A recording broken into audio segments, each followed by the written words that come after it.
So if you could please state and spell your name. I do want to remind everyone that when you clap or show your support in the middle of someone's public comments, it makes it difficult for the board to hear what that individual is saying, and we do want to make sure that we hear every word, okay? So if you could please state and spell your name. So my name is Althea Shonn. My last name is spelled S-H-O-N-N. My daughter is Alexandra, and she just graduated from Normal Community High School 2 weeks ago. I moved in 2006 and became a proud citizen last year in November. So I have roots in the Philippines. So if we want to talk about dictatorship and communism, you can talk to me about it. If you want to talk about socialism, I lived in the United Kingdom, and we can talk about that too. On critical race theory, we are not dumb. The indoctrination of our children has been going on in this school district for years.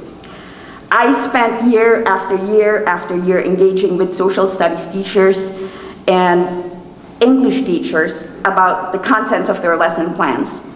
Many a time, my daughter would come home with stories about the hours they spent watching CNN and reading articles by Howard Zinn.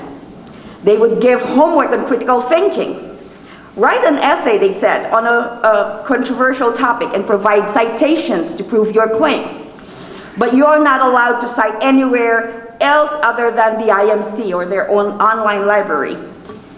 You know what's in IMC? CNN, MSNBC, New York Times.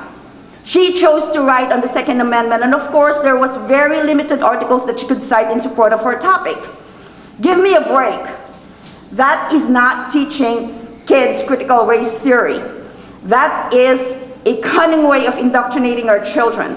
So I taught her how to think critically and think as to why the school would limit her sources to this liberal media. Nothing remotely scholastic, all driven by liberal bias. So yeah, this is why critical race theory shouldn't be in schools, because you are biased. You know, this is all about white guilt. This is not about me. This is all about you. You are clueless about race, and you lump us all in one category and call us oppressed. That's tantamount to being called a helpless and weak people who will never ever amount to anything. How dare people debate me this week about my experiences as a person of color and doubt my successes as a person. You do not get to call me oppressed, nor any little kid in grade school. These kids should remain colorblind. Teachers, get to know your students. You teach and be good examples to them. Never introduce color to our kids, because we are striving so hard to make them colorblind, kind, and compassionate. Know the kids who are in trouble at home and act accordingly. Utilize the resources at school and refer troubled children accordingly. Do not include my child in that. Sex education and the readiness of children is not your business, it is mine. It's not, I get to say when my child is ready, and when she is, I will intervene. Thank you.